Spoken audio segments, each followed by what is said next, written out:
जैसा कि हमें ये पता है कि आज से कुछ साल पहले ऐसी अफवाह को फैलाया गया था कि 21 दिसंबर 2012 को ये दुनिया खत्म हो जाएगी। इसके बाद कुछ साइंटिस्ट और नासा के लोगों ने इस बात पर रिसर्च की तो इस मूवी के स्टार्ट में हमें ये दिखाया जाता है कि एक अमेरिकन जियोलॉजिस्ट एड्रियन ने इंडिया में एक एस्ट्रोफिजिक्स सतनाम से बात की तो उनको ये बात पता चली कि एक सोलर फ्लेयर जमीन को गर्म कर रही है। इसके बाद हम जियोलॉजिस्ट एड्रियन को देखते हैं जो कि वाशिंगटन डीसी में जाते हैं।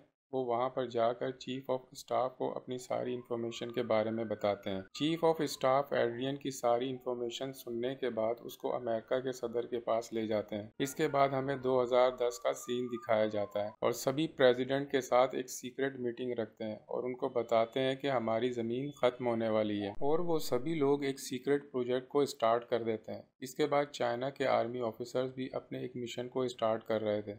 वो एक स्पेसशिप बना रहे थे। इस स्पेसशिप में 1 लाख लोगों को रखने की गुंजाइश थी और वहां पर एक और आदमी को भी देखते हैं जो इस स्पेसशिप में काम कर रहा था। इसके बाद हमें प्रेसिडेंट की बेटी लॉरा दिखाई जाती है। इसको ये बात पता चलती है कि सन 2012 में दुनिया खत्म हो जाएगी तो वहां पर वो मोनालिसा की पेंटिंग को छुपा देती है क्योंकि वो बहुत ज्यादा कीमती होती है। और फिर साल आता है 2012 का। यहाँ पर हम एक साइंस फिक्शन राइटर को देखते हैं जिसका नाम जैक्सन था। हम जैक्सन को देखते हैं जो जल्दबाजी में उठता है। उसने अपने दोनों बच्चों को कैंपेन पर लेकर जाना था। इसके बाद वो जल्दी से अपनी एक्स वाइफ के घर पर चला जाता है। उसकी एक्स वाइफ अपने किसी फ्रेंड के साथ रहा करती थी। अब जैक्सन अपने दोनों बच्चों को लेकर कैंपिंग के लिए एक पार्क में चला जाता है। वो जब वहां पर जाकर देखता है तो बहुत ज्यादा हैरान होता है क्योंकि वो अक्सर इस जगह पर अपनी वाइफ के साथ आया करता था और अब वो देखता है कि वो जगह बहुत ज्यादा बंजर हो चुकी थी। वहां पर एक तालाब भी था जो कि पूरी तरह सूख चुका था। अब जैक्सन वहां पर एक जगह ट्रेस पासिंग कर लेता है। वहां पर जाना कानूनी तौर पर जुर्म था लेकिन जैक्सन वहां पर चला जाता है और अपने दोनों बच्चों को भी साथ ले जाता है। अब जैक्सन की इस हरकत की वजह से मिलिट्री के लोग वहां पर आ जाते हैं। वो वहां पर जैक्सन और उसके दोनों बच्चों को अपने साथ लेकर चले जाते हैं। तभी हम वहां पर एक और आदमी को देखते हैं जिसने दूर से अपनी दूरबीन के जरिए जैक्सन पर नजर रखे हुए थी। अब जब ये लोग मिलिट्री बेस पहुंच जाते हैं तो वहां पर उसे जियोलॉजिस्ट एड्रियन मिलता है।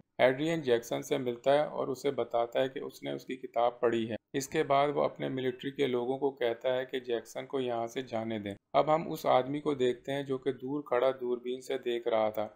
वो जैक्सन के पास आ जाता है और पूछता है कि आर्मी के लोगों ने तुमसे क्या कहा। तो वो उस आदमी को कहता है कि आर्मी के लोगों ने मुझे बस ये बताया है कि ये जगह महफूज नहीं है, वो लोग यहाँ पर ना आए। अब जैक्सन वहाँ कैंप में सो रहा था पर तभी उसे एक आदमी के बोलने की आवाज आती है। तो जैक्सन जब उसको जाकर देखता है तो वो तो वही आदमी था जो दूरबीन से जैक्सन को देख रहा था। जैक्सन उसको देखता है तो उसे पता चलता है कि ये तो रेडियो पर बोलने वाला आदमी है और वो दुनिया खत्म होने की सारी इन्फॉर्मेशन लोगों तक पहुंचाता था। वो वहां पर जैक्सन को भी बताता है। वो बताता है कि जमीन की प्लेट्स बहुत जल्द अपनी जगह बदल लेंगी और हमारी अर्थ पूरी तरह से तबाह हो जाएगी जिसकी वजह से बहुत बड़ी बड़ी आफतें आएंगी और सब कुछ खत्म हो जाएगा। लेकिन जैक्सन उसकी बातों को नहीं सुनता और वहां से चला जाता है। अगले दिन हम जैक्सन की बीवी को उसके एक दोस्त के साथ देखते हैं। वो एक मॉल में शॉपिंग कर रहे थे और तभी वहां पर एक बहुत बड़ा जल्जिला आ जाता है। जैक्सन की बीवी उसको कॉल करती है और कहती है कि वो बच्चों को लेकर फौरन घर आ जाए। अगले दिन जैक्सन अपने बच्चों को घर ले आता है और उनको घर पर अपनी एक्स वाइफ के पास छोड़कर खुद काम करने के लिए चला जाता है। जैक्सन दरअसल एक बहुत ज्यादा अमीर आदमी का ड्राइवर था। वो उस आदमी के दोनों बेटों को एयरपोर्ट पर छोड़ने जा रहा था।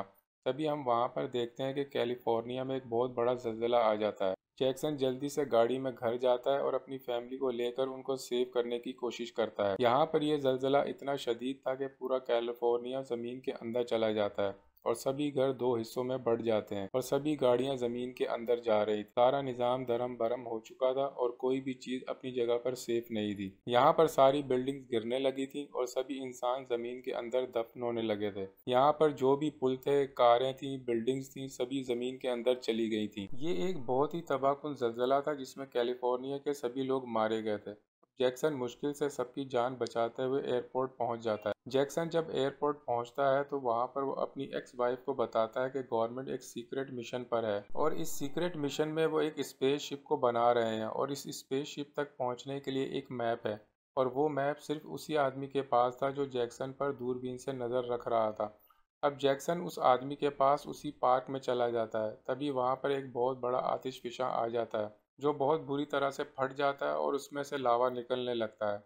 वहाँ पर जैक्सन और उसकी फैमिली को वो नक्शा मिल जाता है। वो आतिशफ़िशा इंतहाई ख़तरनाक था, लेकिन जैक्सन बहुत मुश्किल के बाद अपनी फैमिली को वहाँ से निकालने में कामयाब हो जाता है। अब उस नक्शे से उनको ये पता चलता है कि वो स्पेसशिप चाइना में है और चाइना जाने के लिए उनको एक बहुत बड़े प्लेन की ज़रूरत है। अब जैक्सन अपनी सारी फैमिली को लेकर अपने बॉस के पास पहुंच जाता है। वहाँ उसके बॉस के दो जुड़वा बेटे, उसकी एक दोस्त और एक पायलट भी था जिसका नाम साशा था। वो सभी लोग उस प्लेन में बैठकर वहाँ से निकलने में कामयाब हो गए थे। मूवी में यहाँ पर हम जियोलॉजिस्ट एड्रियन को भी देखते हैं जो कि अपने फादर से बात कर रहा था। उसके फादर एक म्यूजिशियन थे और वो उस वक्त एक शिप में सफर कर रहे थे। एड्रियन अब अपने फादर को ये बता रहा था कि हमारी जमीन खत्म होने वाली है और वो दोनों बहुत ज्यादा रो रहे थे और उसके फादर को भी ये बात पता थी कि हम लोग ज्यादा देर तक जिंदा नहीं रहेंगे और उसके फादर को ये बात भी पता थी कि जिस शिप पर वो सफर कर रहे हैं वो शिप भी बहुत जल्दी डूब जाएगा। उसी दौरान अमेरिका के सदर एक ऑनलाइन कॉन्फ्रेंस में सभी लोगों को सच्चाई बता देते हैं और वहां पर प्रेसिडेंट ये भी बता देते हैं कि वो कोई भी स्पेसशिप में नहीं जा रहे, वो यहीं पर रहकर अपने लोगों के साथ ही अपनी जान कुर्बान कर देंगे। हम यहाँ पर एडियन और सदर की बेटी लॉरा को भी देखते हैं जो अब प्लेन में बैठकर चाइना के लिए रवाना हो गए थे। दूसरी तरफ जैक्सन भी अपनी फैमिली को लेकर चाइना पहुंच गया था। जैक्सन के साथ उसके बॉस की फैमिली भी मौजूद थी। जैक्सन के लिए ये सफर बहुत खतरनाक था, लेकिन बहुत सारी मुश्किलात और रुकावटों के बावजूद भी वो चीन पहुंच गए थे। लेकिन उसी दौरान जो उनका पायलट साशा था उसकी डेथ हो गई थी।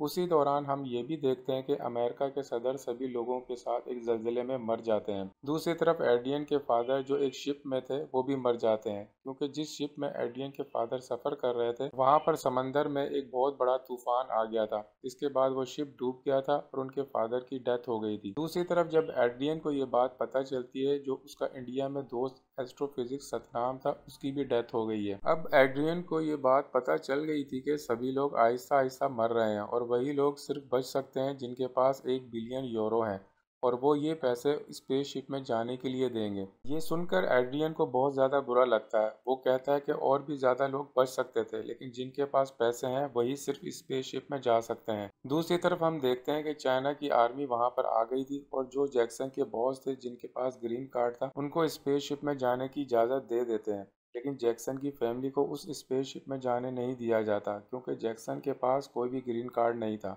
हम वहां पर उस आदमी को भी देखते हैं जो कि उस स्पेसशिप के मिशन में था। वो अपनी मदर और भाई को अंदर आने की इजाज़त दे देता है, लेकिन जैक्सन की फैमिली को इजाज़त नहीं देता। जैक्सन की फैमिली को बहुत रिक्वेस्ट के बाद फिर वो उन्हें अंदर आने दे देता है और किसी को भी ये बात पता नहीं थी, इसलिए वो लोग एक खुफिया रास्ते से अंदर जा रहे थे। यहाँ पर और भी बहुत ज़्यादा लोग थे और उस स्पेसशिप में आना चाहते थे, लेकिन यहाँ का जो हेड था वो उनको यहाँ अंदर आने से मना कर देता है क्योंकि उनको पता चला था कि एक बहुत बड़ा समंदर से तूफान यहाँ पर आने वाला है और उनके पास सिर्फ 28 मिनट थे, इसलिए उन लोगों ने स्पेसशिप को स्टार्ट करना था। दूसरी तरफ जैक्सन के बॉस और उनके दोनों बेटे भी अभी तक बाहर थे। हालांकि उनके पास ग्रीन कार्ड मौजूद था, लेकिन वो अभी भी स्पेसशिप के अंदर नहीं आ सकते थे। और जब स्पेसशिप स्टार्ट हो जाता है तो उसी दौरान जैक्सन की एक्स वाइफ के फ्रेंड की भी डेथ हो जाती है। अब सभी लोग बहुत ज्यादा परेशान थे। एड्रियन जब वहां पर बात करता है तो वो कहता है कि इंसानियत की खातिर हमें सभी लोगों को अंदर आने देना चाहिए।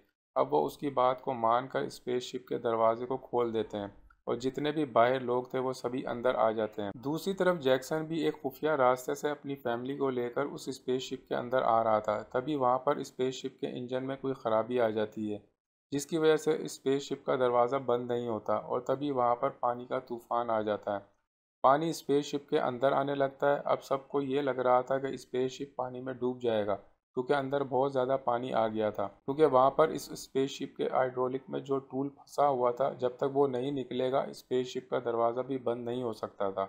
अब अगर दरवाज़ा बंद नहीं होगा तो स्पेसशिप की मशीन भी ऑन नहीं होगी। अब वहाँ पर जैक्सन उस टूल को निकालने की कोशिश करता है, क्योंकि अगर वो ऐसा ना करता तो सभी लोग मारे जाते और जो इतने साल की मेहनत स्पेसशिप बनाने की थी वो सबकी ज़ाया हो जाती और जितने भी लोग स्पेसशिप में थे मर जाते। दूसरी तरफ पानी भी स्पेसशिप के अंदर आहिस्ता आहिस्ता आ रहा था। जैक्सन के पास अब बहुत थोड़ा टाइम था उस टूल को निकालने के लिए। जैक्सन काफी ज्यादा कोशिश के बाद उस टूल को इंजन से निकाल लेता है। इसके बाद वो स्पेसशिप चलने लगता है। बहुत ज्यादा मेहनत और कोशिशों के बाद वो सभी लोग बच जाते हैं। दूसरी तरफ सारी दुनिया खत्म हो गई थी और उसमें सिर्फ कुछ ही लोग बचे थे जो उस स्पेसशिप में थे।